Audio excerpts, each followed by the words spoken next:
Assalamualaikum warahmatullahi wabarakatuh. Salam jumpa pada pembelajaran geografi. Kali ini kita akan membahas tentang interpretasi citra.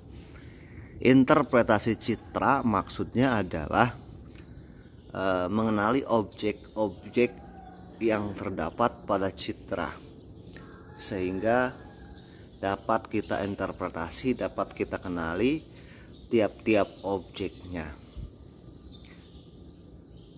Ini bergantung dari pengalaman. Lebih mudah kita mengenali jika objeknya kita sudah kenal, kita sudah tahu.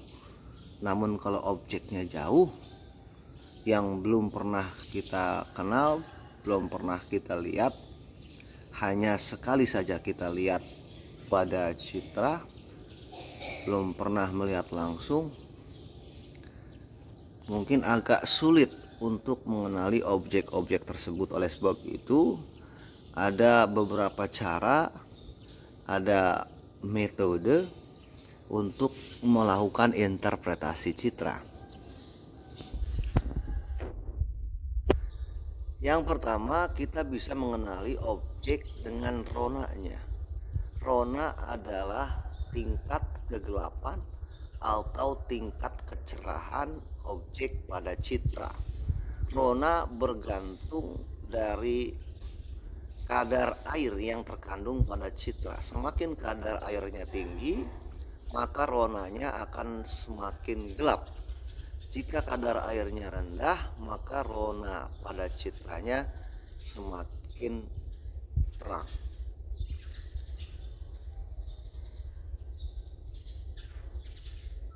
Laut, danau, ya, genangan-genangan air akan mempunyai rona yang gelap. Pohon yang hijau yang banyak mengandung air akan punya rona yang gelap dibandingkan dengan pohon-pohon yang kering. Itu tentang rona. Yang kedua, bentuk. Variabel kualitatif yang memberikan konfigurasi atau kerangka suatu objek, bisa memanjang lurus atau memanjang berkelok, persegi, poligon, macam-macam bentuk objek identik dengan bentuk. Rumah misalnya tampak dari atas punya bentuk persegi. Jalan punya bentuk memanjang. Sungai punya bentuk memanjang. Namun bentuk sungai, bentuk jalan bisa kita kenali bentuknya yang identik. Ya, bentuk-bentuk daun dan lain sebagainya. Beberapa tumbuhan punya bentuk daun yang khusus ketika tampak dari atas. Kemudian yang ketiga, warna. Warna ialah wujud warna yang tampak oleh mata, merah, biru, hijau dan lain sebagainya pada citra multispektral, citra berwarna. Ini akan lebih mudah kita mengenali objek-objek tersebut karena familiar dengan mata kita. Kemudian ukuran. Objek punya ukuran yang identik. Ya, dimensi panjang, dimensi luas, dimensi tinggi, dimensi kemiringan, kemudian volume dan lain sebagainya. Ukuran rumah dengan pabrik sama bentuknya tapi ukurannya berbeda. Rumah dengan sekolah mungkin sama bentuknya tapi ukurannya panjangnya berbeda. Jadi ukuran bisa mengenali objek yang terlihat pada citra. Kemudian yang berikutnya, tekstur. Tekstur adalah perubahan rona pada citra atau pengulangan rona kelompok objek yang terlalu kecil untuk dibedakan secara individual. Jelasnya, tekstur adalah tingkat kasar atau halus. Kasar atau halus, ya, yang terdapat pada citra. Jika tinggi rendahnya objek itu bervariatif, maka cenderungnya kasar. Jika rata objek tersebut tingginya maka dia cenderung punya tekstur yang halus. Kemudian bayangan. Bayangan biasanya untuk mengidentifikasi objek-objek yang memiliki ketinggian. Cerobong asap, menara, tangki minyak, dan lain sebagainya. Objek yang tinggi dapat kita kenali dengan bayangannya. Pola adalah susunan keruangan, merupakan ciri yang menandai bagi banyak objek, bentukan manusia, dan bagi beberapa bentukan alamiah.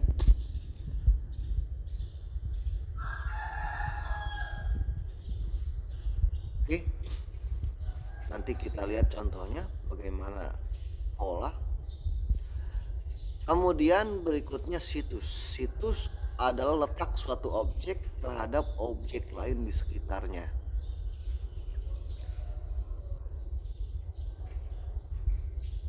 Suatu objek bisa kita kenali dengan di mana tempatnya. Karena mungkin di tempat lain nggak ada, hanya di tempat-tempat itu biasanya terdapat objek tersebut. Berikutnya asosiasi.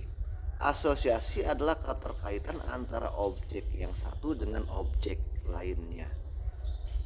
Satu objek bisa kita kenali karena ada objek lain yang biasanya melekat pada dirinya. Ya, maksudnya. Nah, ini kita mulai dengan contoh. Bagaimana membedakan antara empang dan sawah, tambak maksud saya ya. Tambak, empang di sini. Kalau dari sisi bentuk sama-sama persegi. Namun kita bisa membedakan dengan ronanya. Di situ empang dan sawah. Kalau empang terlihat ronanya lebih terang, lebih gelap daripada ronanya sawah. Sawah ronanya lebih terang daripada ronanya empang. Tadi kenapa? Karena kandungan airnya empang lebih tinggi daripada kandungan airnya sawah. Kemudian bagaimana membedakan sekolah, rumah, gudang atau pabrik? Di sini gambar citra terdapat banyak sekali rumah, ada sekolah, kemudian ada juga pabrik atau gudang. Bentuknya persegi panjang.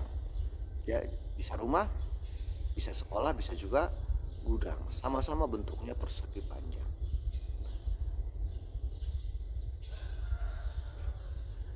Membedakannya bisa kita lihat dari ukuran.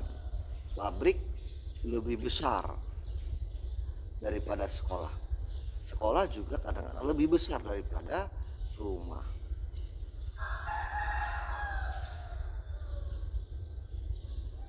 Ya, bentuk sama tapi ukuran berbeda.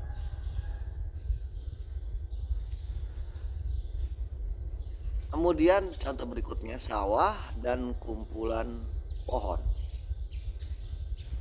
Sawah punya tekstur yang lebih halus. Tekstur sawah kelihatan. Ya, bentuknya kotak-kotak sawah punya tekstur yang halus daripada kumpulan pohon. Karena saya nggak bisa ngambil contoh hutan di sini, kumpulan pohon saja.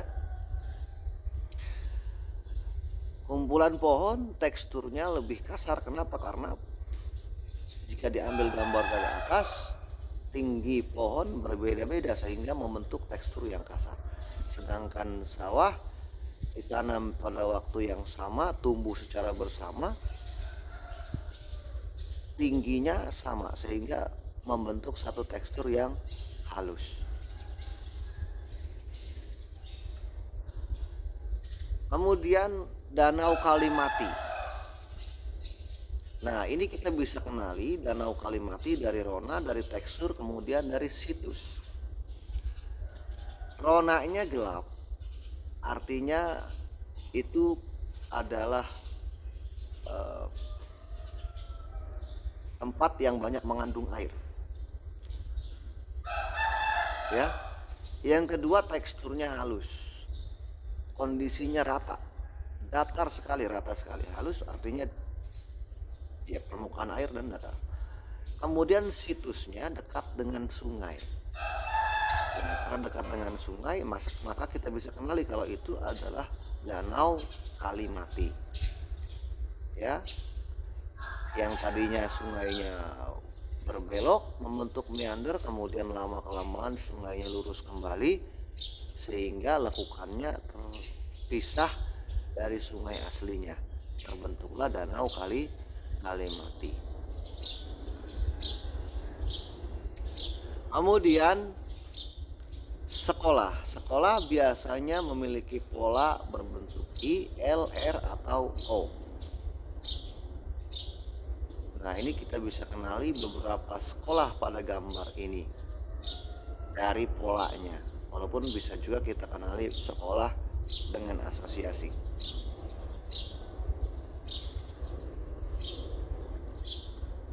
Kemudian apartemen adalah bangunan yang tinggi. Cara mengenali apartemen adalah kita melihat bentuknya dan bayangannya. Ya, bentuk bangunan yang persegi, mungkin lebih besar bentuknya dan punya bayangan yang panjang. Terlihat di sini bayangannya panjang sekali. Bayangan sebuah bangunan yang tinggi, apartemen. Kemudian pohon kelapa. Geser ke depan dikit, nanti saya balikin ya. Ini kelapa sawit. Saya ingin membedakan antara pohon kelapa dan pohon kelapa sawit. Kita mengenali pohon kelapa dari pertama situs, kemudian bentuk, bayangan, dan pola.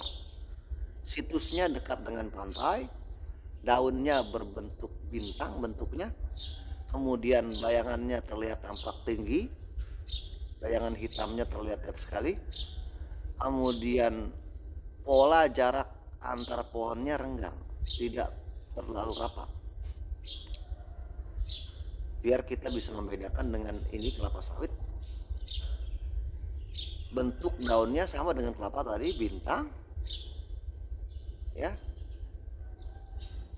Kita kenali juga dengan asosiasi, karena biasanya pada kebun kelapa sawit ada jalan untuk transportasi pengambilan hasil panen dan lain sebagainya. Kemudian pola tanamnya yang rapat, lain dengan kelapa tadi agak renggang dibandingkan dengan ini. Kelapa sawit sangat rapat sekali pola tanam. Kemudian ukuran tinggi pohonnya seragam, karena biasanya kelapa sawit ditanamnya bareng, bersama-sama, umur pohonnya sama, maka tingginya juga seragam ya, sehingga membentuk satu tekstur yang halus.